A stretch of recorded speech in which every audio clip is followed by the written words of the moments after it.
St. Jude's isn't just an old hospital. It's a Victorian labyrinth that smells of oxidized iron and cold floor wax. I was the only porter assigned to the auxiliary wing that night, a place decommissioned years before I was even born. My task was simple: move the surplus equipment into storage and try not to get lost in the pitch-black corridors. But the moment the elevator doors creaked open, the air felt thick, like I was wading through invisible, stagnant water.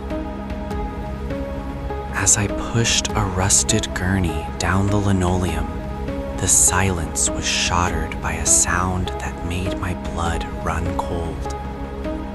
It was the rhythmic, sharp clicking of sensible shoes, the kind nurses used to wear, walking perfectly in time with my own. I stopped dead, my heart hammering against my ribs, and a clicking stopped exactly 1 second later, right behind my shoulder. In that moment, the temperature plummeted so sharply that the air felt brittle, like glass cracking against my exposed skin. I reached a dead-end ward where a single call button began to buzz with a persistent, mechanical whine.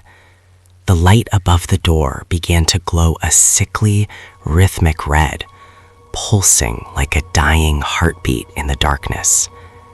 I knew for a fact this wing had no power, the electrical mains having been physically disconnected over a decade ago.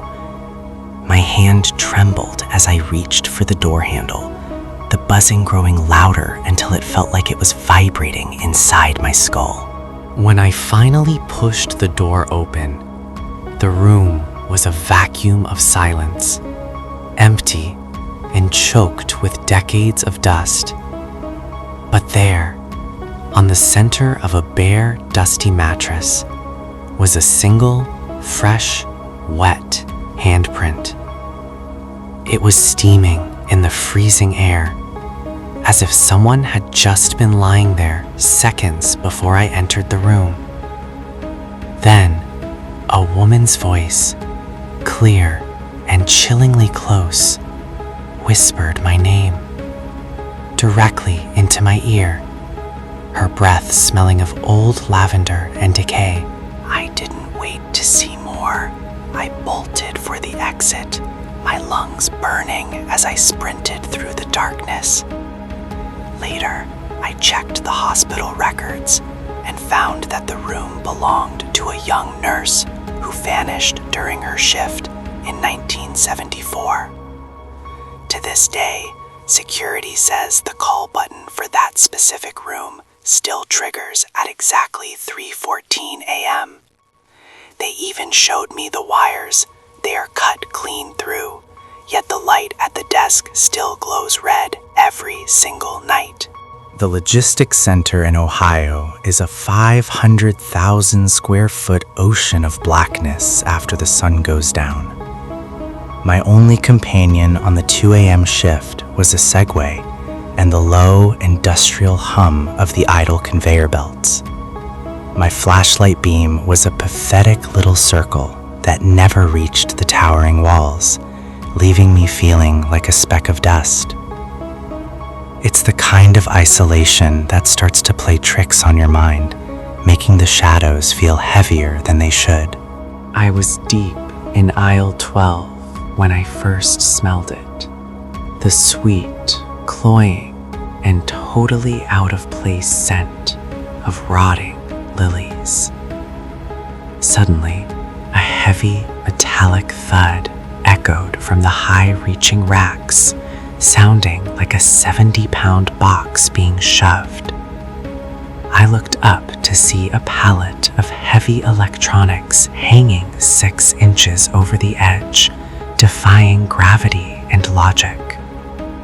There was no wind, no vibration, and certainly no one else in the building with the strength to move it.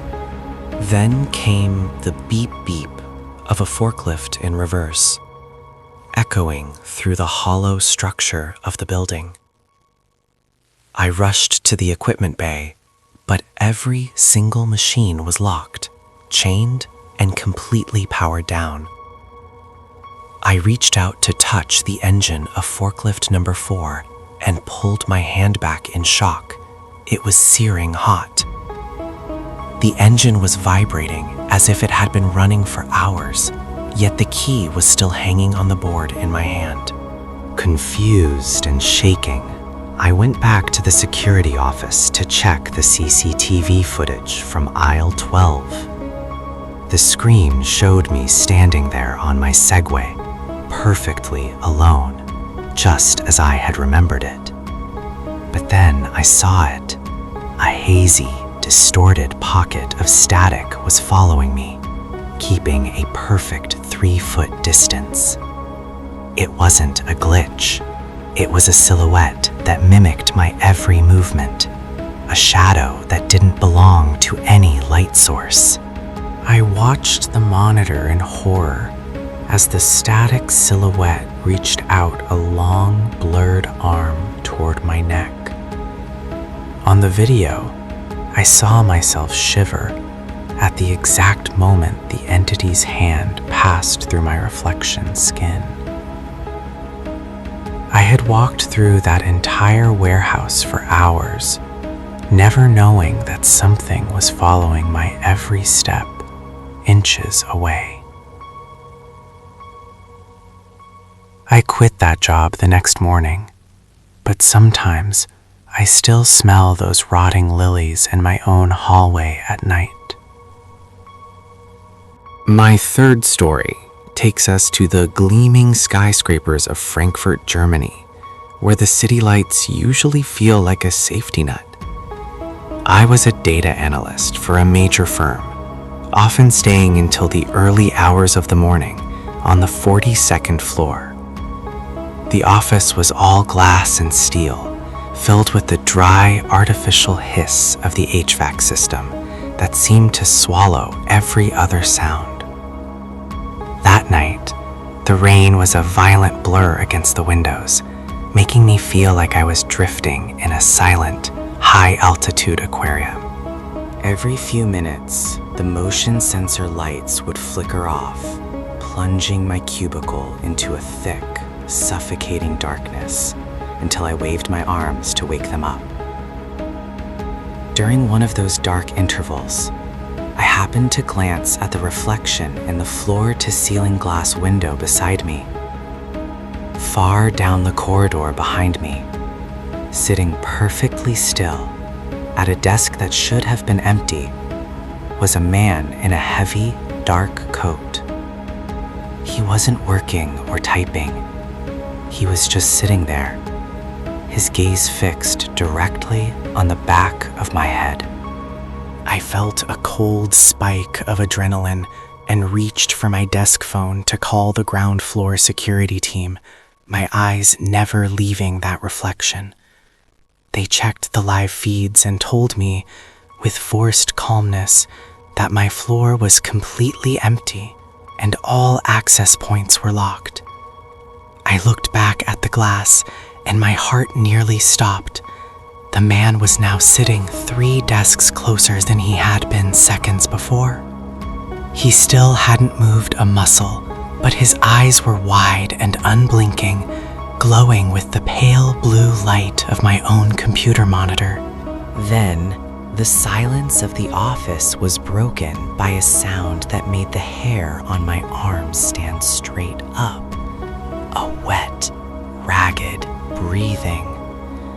It sounded like someone trying to inhale through a throat filled with water, and it was coming from right behind my chair.